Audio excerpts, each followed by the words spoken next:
भाजपने एकनाथ शिंदे यांचा वापर सत्ता स्थापनेसाठी केला असं अंबादास दानवे म्हणाले। भाजप वापर करते आणि नंतर फेकून देते असे त्यांनी म्हटलंय। ठाकरेंना कुठलाही आधार उरलेला नाही आणि त्यामुळे त्यांना एकनाथ शिंदेंचा उमाळा फुटलाय असं वक्तव्य प्रसाद लाड यांनी केलेलं। यावर अंबादास दानवे यांनी हे प्रत्युत्तर दिलंय। ज्यांनी स्वतःहून हार स्वीकारली आहे, ज्यांना कुठला पर्याय राहिला नाही, त्यांना आता शिंदेचा उकाळा आल्यासारखे ते बोलायला लागले। त्यामुळे शिंदे साहेबांचा उकाळा आणि पुळका दाखवण्याची गरज नाही। शिंदे साहेब आमचे महायुतीचे नेते आहेत। त्यांनी आता कडीपत्ता आणि ओला आणि ओवा ह्या भाषा करू नयेत। स्वतःची हार आता येणाऱ्या जानेवारीमध्ये महापालिकांमध्ये, जिल्हा परिषदांमध्ये, नगर परिषदांमध्ये देखील दिसेल, हे आपण पाहाल।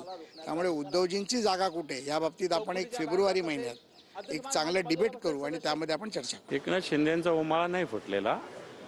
कढीपत्ता कशासाठी वापरतात माहिती आहे ना?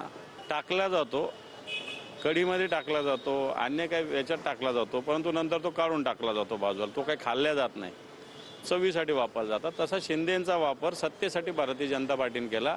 आता सत्ता प्राप्त झाली, आता बहुमत त्यांच्याजवळ आहे, अजितदादा आहे, काही अपक्ष लोक आहे, त्यामुळे त्यांना आता एकनाथ शिंदेंचं महत्त्व नाही। आम्ही जे आधी सांगत होतो की Bharatiya Janata party use and throw करते, ते भारतीय जनता पार्टी आता शिंदेशी करते, हे उद्धव साहेबांनी सांगितलं। याच्यात उमाळा फुटायचं काही गरज नाही, काही कारण पण नाही, तसं फुटलेला पण नाही।